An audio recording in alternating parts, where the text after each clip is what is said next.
Cric-crac, l'histoire est hors du sac. Très loin de France existe un tout petit pays que peu d'enfants connaissent. Dans ce tout petit pays, tous les gens sont gentils et il n'y a pas d'animaux féroces ou dégoûtants. Inutile de chercher là-bas des rats, des cafards, des hyènes ou des requins-marteaux.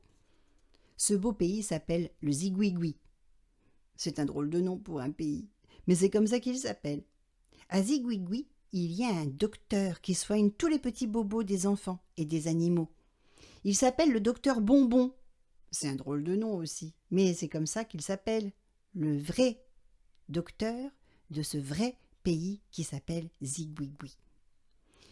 Le docteur a une barbichette comme une petite chèvre et il fait tout le temps mais. Il a aussi un grand nez sur lequel il tire tout le temps. Quand on lui dit d'arrêter de se tirer sur le nez, il répond qu'il voudrait ressembler à un éléphant.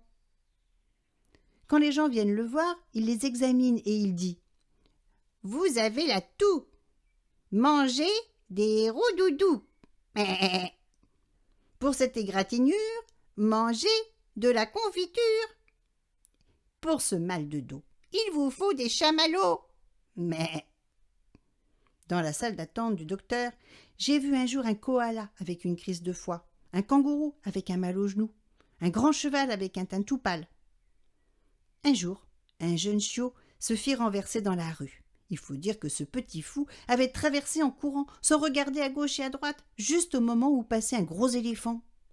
Le petit chiot fit 3 tours sur lui-même et resta étendu sur le sol. Il ne pouvait plus bouger. Alors un enfant courut chercher le docteur Bonbon. Le docteur Bonbon arriva aussitôt et vit que le petit chiot avait une patte cassée. Il le transporta de l'autre côté de la rue, dans la pâtisserie. Là, il lui confectionna un plâtre avec de la meringue qu'il fit durcir en mettant la patte du petit chien près du four. L'opération réussit à merveille et l'os se consolida. Le docteur Bonbon avait bien travaillé. Puis il fabriqua 2 béquilles en sucre d'orge pour le petit chien, pour qu'il puisse remarcher. Le petit chien fut vite guéri. Tout allait bien au pays de Ziguigui, mais un jour, l'instituteur remarqua qu'une poubelle avait été renversée dans la rue. Il la remit en place, en pensant que c'était sûrement une bourrasque de vent qui avait renversé la poubelle. Mais dans la journée, le pâtissier remarqua qu'il lui manquait 2 gâteaux dans sa vitrine. Puis ce fut le tour du fermier qui constata qu'il lui manquait 2 pommes. Oh, la situation devenait sérieusement préoccupante. Tous les habitants furent réunis sur la place. D'autres témoignages furent apportés. Des fleurs avaient été coupées et il y avait une très mauvaise odeur dans les rues. Un vieillard dit « Pas de doute, nous avons affaire à un craspouc. » La peur saisit l'assemblée tout entière. Les craspoucs étaient des êtres très méchants qui vivaient de l'autre côté de la montagne.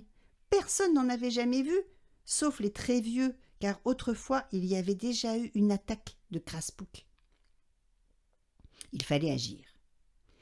Mais Ziguigui n'avait pas de policiers, ni de gendarmes. Comment faire? Les habitants décidèrent de tendre un piège aux vilains. Le craspouc était très méchant, mais aussi très bête. On enterra un grand tonneau que l'on remplit de miel. Tout le monde se mit au travail. Toutes les abeilles fabriquèrent du miel jour et nuit, et même les ours donnèrent toutes leurs réserves. Quand ce fut fait, on mit au-dessus du tonneau un drap et des fleurs. Puis, on accrocha un panneau avec écrit dessus « Interdit aux craspoucs ». Une fois le piège en place, on se cacha et on attendit. À la nuit tombée, une vilaine odeur envahit la ville. C'était celle du craspouc qui venait pour faire ses mauvais tours en ville. Quand il vit le panneau « Interdit aux craspoucs », bien sûr, il sauta à pieds joints pour piétiner les fleurs et il tomba tout entier dans le tonneau plein de miel. Tout englué, le craspouc ne pouvait pas sortir. Alors le docteur Bonbon vint lui faire une piqûre pour l'endormir.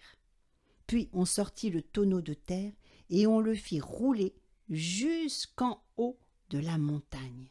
C'était très lourd. Tous les habitants vinrent aider à pousser le tonneau.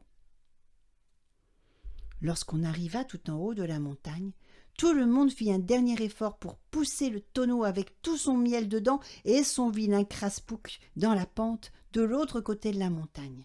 Il dévala, dévala, dévala jusqu'en bas, du moins le suppose-t-on, car à cause de la nuit, bien vite, on ne le vit plus et on n'entendit plus jamais parler de lui. La paix était revenue au pays de Ziguigui.